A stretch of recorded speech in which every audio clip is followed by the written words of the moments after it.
తెలుగువారి వినోద విజ్ఞాన వేదిక అమరావతి ఛానల్కి స్వాగతం సుస్వాగతం. తెలుగువారి కోసం తెలుగులో తేలికగా టాలీ ప్రైమ్ నేర్చుకుందాం, ఉపాధి సాధిద్దాం. టాలీ నేర్చుకోవాలంటే అకౌంట్స్ బాగా వచ్చి ఉండాలా? అవసరం లేదు. ఒక అరగంట నేను చెప్పే క్లాస్ వింటే టాలీ కోసం కావాల్సిన అకౌంట్స్ నేర్పిస్తాను. అరగంటలో అకౌంట్స్ వచ్చేస్తాయా?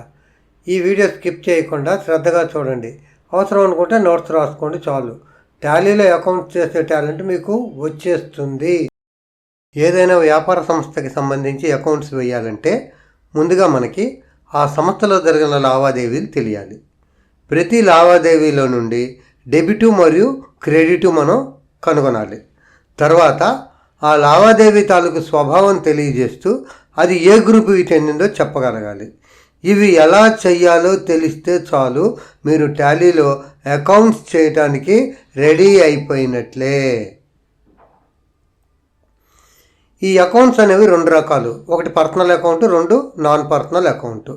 నాన్ పర్సనల్ అకౌంట్ అని మళ్ళీ రెండు విధాలుగా చేసాము. అది రియల్ అకౌంట్, రెండోది నామినల్ అకౌంట్. దీన్ని బట్టి మనకేం తెలుస్తుంది? అకౌంట్స్ని మూడు భాగాలుగా విభజించడం జరిగింది. ఒకటి పర్సనల్ అకౌంట్, రెండు రియల్ అకౌంట్, మూడు నామినల్ అకౌంట్. ఇప్పుడు పర్సనల్ అకౌంట్ గురించి మనం తెలుసుకుందాం. Personal account. ఈ పర్సనల్ అకౌంట్లో పర్సన్స్, బ్యాంకులు, ఇన్స్టిట్యూట్లు, ఆర్గనైజేషన్స్, కంపెనీస్, ఫ్యాక్టరీస్, ఇండస్ట్రీస్ ఇవన్నీ అంటే పేరు, ఒక వ్యక్తి పేరు కానీ, ఒక బ్యాంక్ పేరు కానీ, ఒక ఇన్స్టిట్యూట్ పేరు కానీ, ఇలా పేరుతోటి ట్రాన్సాక్షన్ జరిగిందనుకోండి, ఆ ట్రాన్సాక్షన్ని మనం పర్సనల్ అకౌంట్ అని చెప్తాం. పేరుతో ట్రాన్సాక్షన్ జరిగిందంటే అందులో ఎవరు ఉంటారు? గివరు, రిసీవరు, ఇచ్చినవాడు, తీసుకున్నవాడు, ఇలా ఇద్దరు ఉంటారు. ఇప్పుడు మనం రిసీవర్ తీసుకున్న వాడిని ఏమంటామంటే డెబిట్ అంటాం. అలాగే గివర్ ఇచ్చిన వాడిని ఏమంటామంటే క్రెడిట్ అంటాం. ఈ విధంగా ఇది గోల్డెన్ రూల్ అని చెప్తాం పర్సనల్ అకౌంట్కి. ఈ పర్సనల్ అకౌంట్ సంబంధించి గోల్డెన్ రూల్ మనం జాగ్రత్తగా గుర్తుపెట్టుకోవాలి. ప్రతి అకౌంట్కి కూడా గోల్డెన్ రూల్ ఉంటుంది, అది జాగ్రత్తగా గుర్తుపెట్టుకోవాలి. ఓకే, ఇప్పుడు మనం రియల్ అకౌంట్ గురించి నేర్చుకుందాం. ఈ రియల్ అకౌంట్ అంటే ఇక్కడ చూడండి, క్యాష్, బిల్డింగ్స్, ఫర్నిచరు, అలాగే పర్చేజు, సేల్స్, మిషనరీ, అసెట్స్ అంటే ఆస్తులకు సంబంధించిన దాన్ని మనం రియల్ అకౌంట్ అని చెప్తాం. ఇక్కడ ఏముంటాయండి? Comes in, goes out. ఆస్తులు కంపెనీలోకి రావాలి లేదా కంపెనీ నుంచి వెళ్ళాలి. కమ్స్ ఇన్ అంటే డెబిట్ అంటాం, గోస్ అవుట్ అంటే క్రెడిట్ అంటాం. ఇది రియల్ అకౌంట్ యొక్క గోల్డెన్ రూలు. ఈ రియల్ అకౌంట్, ఈ గోల్డెన్ రూల్ కూడా బాగా గుర్తుపెట్టుకోవాలి. ఇప్పుడు మనం నామినల్ అకౌంట్ గురించి తెలుసుకుందాం. ఈ నామినల్ అకౌంట్ అంటే ఎక్స్పెన్సెస్, ఇన్కమ్స్, అలాగే ప్రాఫిట్స్, లాసెస్ అంటే ఖర్చులు, ఆదాయాలు, లాభాలు, నష్టాలు, వీటి మధ్య కనుక ట్రాన్సాక్షన్ జరిగితే దాన్ని మనం నామినల్ అకౌంట్ ట్రాన్సాక్షన్ అని చెప్తాం. దీంట్లో ఎక్స్పెన్సెస్ అన్నిటినీ కూడా డెబిట్ అని చెప్తాం, అలాగే ఇన్కమ్స్ అన్నిటినీ కూడా క్రెడిట్ అని చెప్తాం. ఇది నామినల్ అకౌంట్ యొక్క గోల్డెన్ రూల్. ఈ విధంగా మనం ఈ మూడు అకౌంట్స్ గురించి తెలుసుకున్నాం అనమాట. ఈ మూడు అకౌంట్ల గురించి, వాటి రూల్ గురించి తెలుసుకున్న తర్వాత ఇప్పుడు ఆ నాలెడ్జ్తో మనకి జరిగిన లావాదేవీల నుండి డెబిట్ మరియు క్రెడిట్ ఎలా కనుక్కోవాలో తెలుసుకుందాం. లావాదేవీ అంటే ఏంటి అసలు? ట్రాన్సాక్షన్స్. చూడండి, ఒక వ్యాపారంలో జరిగే లావాదేవీలు ఏంటి? ఫస్ట్ క్యాపిటల్, 3 లక్షల రూపాయలు క్యాపిటల్ పెట్టాడు. తర్వాత goods purchased from Subrahmanya traders. Subrahmanya traders అనేది ఆయన దగ్గర నుంచి 1 లక్ష రూపాయలు పెట్టి గూడ్స్ కొన్నాడు. వ్యాపారం చేయాలంటే మరి ఎక్కడో కొనుక్కొచ్చి అమ్మటం కదా, సుబ్రహ్మణ్య ట్రేడర్స్ దగ్గర కొన్నాడు. తర్వాత cash paid to Subrahmanya traders 50,000 మాత్రమే క్యాష్ పే చేశాడు. తర్వాత goods sold to Kanakadurga private limited 1,50,000. 1,50,000 రూపాయలు కనకదుర్గ ప్రైవేట్ లిమిటెడ్కి గూడ్స్ అమ్మాడు. తర్వాత cash received from Kanakadurga traders 1,20,000. Kanakadurga traders నుంచి 1,20,000 తీసుకున్నాడు. ఈ విధంగా ఏంటంటే రోజు వ్యాపారంలో జరిగేటువంటి ప్రతి ట్రాన్సాక్షన్ అంటే లావాదేవీలు, ప్రతి లావాదేవీలని కూడా మనం ఇలాగ ఒక ఆర్డర్లో తీసుకుని, ఇది మనం నేర్చుకున్న 3 అకౌంట్స్లో ఏదో ఒక అకౌంట్కి సంబంధించి ఉంటుంది ఈ లావాదేవీ అనేది. ఆ 3 అకౌంట్స్కి ఏ అకౌంట్కి సంబంధించింది, అందులో మనం గోల్డెన్ రూల్స్ చెప్పుకున్నాం 3 అకౌంట్స్కి కూడా. ఆ గోల్డెన్ రూల్ మీద ఆధారపడి ఈ జరిగిన లావాదేవీల నుంచి మనం డెబిట్ ఏది క్రెడిట్ ఏది ఐడెంటిఫై చేయాలి. ఇది మనం ఇప్పుడు నేర్చుకోవాలి. ఎలా ఐడెంటిఫై చేయాలనేది డీటెయిల్డ్గా చెప్తాను, వినండి. Capital 3 lakhs. ఇక్కడ జరిగిన లావాదేవీ ఒక వ్యాపారంలో పెట్టుబడి పెట్టడం జరిగింది. అంటే ఈ లావాదేవీ యొక్క స్వభావం ఏంటి? క్యాపిటల్. ఇందులో డెబిట్ ఎక్కడుంది, క్రెడిట్ ఎక్కడుంది కనుక్కుందాం. ఇందులో క్యాష్ క్యాపిటల్, ఒకటి డెబిట్, రెండోది క్రెడిట్ అవుతుంది. ఏది డెబిట్ ఏది క్రెడిట్ చూద్దాం. క్యాష్ అంటే ఏ అకౌంటు? Real account. ఇక్కడ వ్యాపారంలోకి క్యాష్ వచ్చింది అంటే కమ్స్ ఇన్. రియల్ అకౌంట్లో కమ్స్ ఇన్ అంటే ఏంటి? డెబిట్. కాబట్టి క్యాష్ అనేది డెబిట్ అవుతుంది. ఇక రెండోది క్యాపిటల్. ఇది ఒక వ్యక్తి చేత వ్యాపారానికి ఇవ్వబడింది. వ్యక్తి అంటే పర్సనల్ అకౌంట్.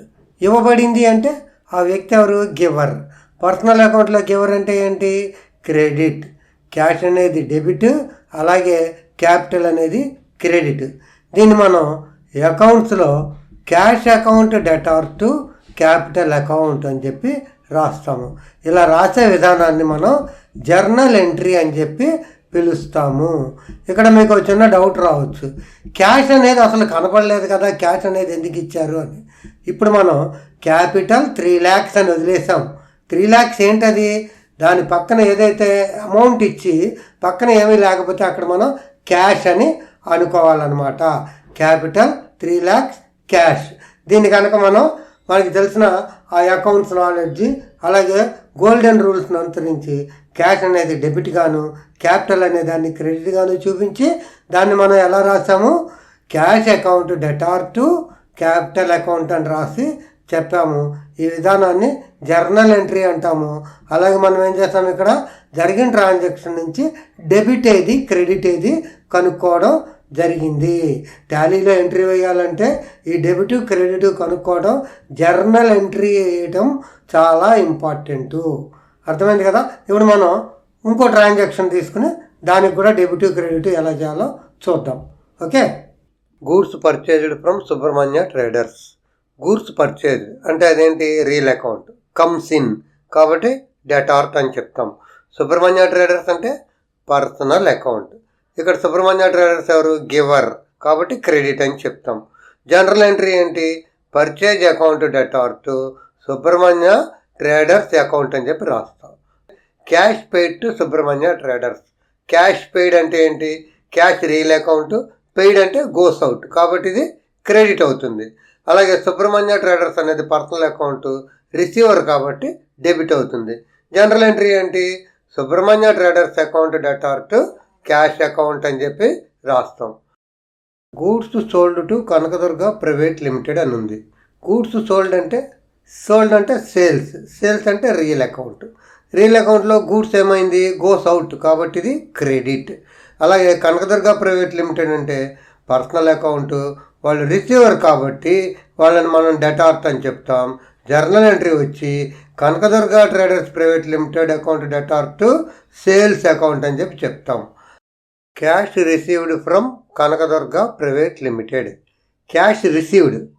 క్యాష్ అంటే రియల్ అకౌంట్, రిసీవ్డ్ అంటే కమ్స్ ఇన్ కాబట్టి డెటార్ట్. అలాగే కనకదుర్గ ప్రైవేట్ లిమిటెడ్ అనేది పర్సనల్ అకౌంట్, వాళ్ళు గివర్స్ కాబట్టి క్రెటార్ట్. ఇక్కడ మనం జనరల్ ఎంట్రీ ఎలా వేయాలి?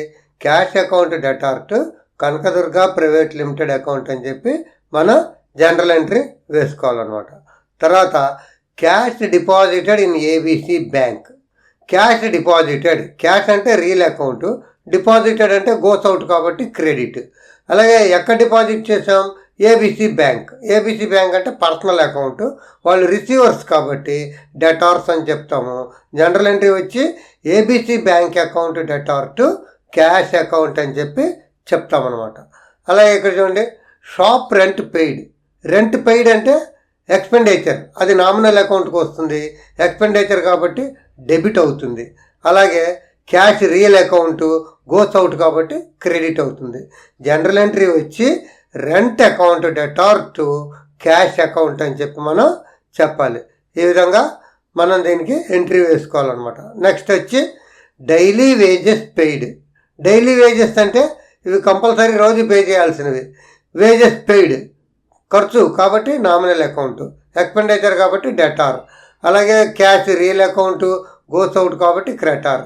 జనరల్ ఎంట్రీ వచ్చి wages account debtor to cash account అని చెప్పి మనం ఇక్కడ ఎంట్రీ వేసుకోవాలి. నెక్స్ట్ వచ్చి కమిషన్ రిసీవ్డ్ డబ్బులు మనకు వచ్చినాయి. కమిషన్ రిసీవ్డ్ అంటే నామినల్ అకౌంట్లో ఇన్కమ్ అంటే నామినల్ అకౌంట్లో క్రెడిట్. అలాగే క్యాష్ అంటే రియల్ అకౌంట్ కమ్స్ ఇన్ కాబట్టి డెబిట్. జనరల్ ఎంట్రీ ఎలా వేయాలి? Cash account debtor to commission account అని చెప్పి మనం ఇక్కడ ఎంట్రీ వేసుకోవాల్సి ఉంటుంది. అదేవిధంగా ట్రాన్స్పోర్ట్ ఛార్జెస్ రిసీవ్డ్ అంటే ఏంటి? ఇన్కమ్. ఇక్కడ ట్రాన్స్పోర్ట్ ఛార్జెస్ రిసీవ్డ్ అనేది నామినల్ అకౌంట్, ఇన్కమ్ కాబట్టి క్రెడిట్. క్యాష్ అనేది రియల్ అకౌంట్, కమ్స్ ఇన్ కాబట్టి డెబిట్. జనరల్ ఎంట్రీ ఎలా వేసుకోవాలి? Cash account debtor to transport charges account అని చెప్పి మనం వేసుకోవాలి. అకౌంట్స్ వాటిలో రకాలు, అకౌంట్స్ యొక్క గోల్డెన్ రూల్స్, ట్రాన్సాక్షన్ అంటే ఏంటి, ట్రాన్సాక్షన్లో డెబిట్ మరియు క్రెడిట్ ఎలా కనుక్కోవాలి, జర్నల్ ఎలా రాయాలి అనే విషయాలు మనం డీటెయిల్డ్గా నేర్చుకున్నాము. దీంతో మనం అకౌంట్లో ఫస్ట్ పార్ట్ని దిగ్విజయంగా కంప్లీట్ చేసినట్టే. ఇక్కడ మీరు ఏం చేయాలంటే ఆ 3 అకౌంట్స్ వాటి తాలూకు గోల్డెన్ రూల్స్ జాగ్రత్తగా నోట్ చేసుకుని చదువుకుంటే వాటిని అనుసరించి మనం ట్రాన్సాక్షన్లో నుంచి డెబిట్ క్రెడిట్ తెలుసుకోవాలి, జనరల్ ఎంట్రీ వేసుకోవాలి. టాలీలో ఇది మనం ఒక మెట్టు ఎక్కినట్టే. ఇంకో రెండో మెట్టు ఏంటి? లెడ్జర్ కనుక్కోవటం. ఆ లెడ్జర్ ఎలా చేయాలనేది నేను ఇంకో వీడియోలో చూపిస్తాను. ఆ లెడ్జర్ కూడా అయిపోయిందంటే థర్డ్ స్టెప్ ఏంటి? డైరెక్ట్గా మనం టాలీలోకి ఎంటర్ అయిపోయి కంపెనీ ఓపెన్ చేసుకుని ఎంట్రీస్ వేసుకుని అందులో నుంచి మనకు కావాల్సిన అవుట్పుట్ని తీసుకోవడమే. సింపుల్గా 10 నిమిషాల్లో మనకి మీరు జనరల్ ఎంట్రీ అనేది కంప్లీట్ చేసుకున్నారు. ఇందులో నేను ఒక సమ్ ఇస్తాను. ఆ సమ్ తీసుకుని దానికి సంబంధించి డెబిట్ క్రెడిట్ ఆ 3 అకౌంట్లని అలాగే గోల్డెన్ రూల్స్ని ఉపయోగించుకుంటూ మీరు తయారు చేయడానికి ట్రై చేయండి. ఆ ఎక్సర్సైజ్ కనుక చేశారంటే మీకు first part of the accounts అనేది కంప్లీట్ అయిపోయినట్టే. చూసారు కదండి, మొదటి పార్ట్ ఆఫ్ ద అకౌంటెన్సీ అనేది మనం 10 నిమిషాల్లో చక్కగా నేర్చుకున్నాం.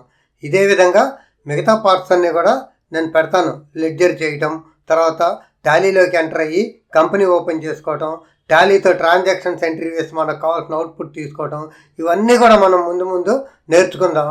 ఇవన్నీ కనుక నేను అప్లోడ్ చేయాలంటే మీరు ఈ ఛానల్ని సబ్స్క్రైబ్ చేయండి, లైక్ చేయండి, అలాగే మీ అమూల్యమైన కామెంట్ని పెట్టండి, అలాగే మీ స్నేహితులకి శ్రేయోభిలాషులకి కూడా షేర్ చేయండి.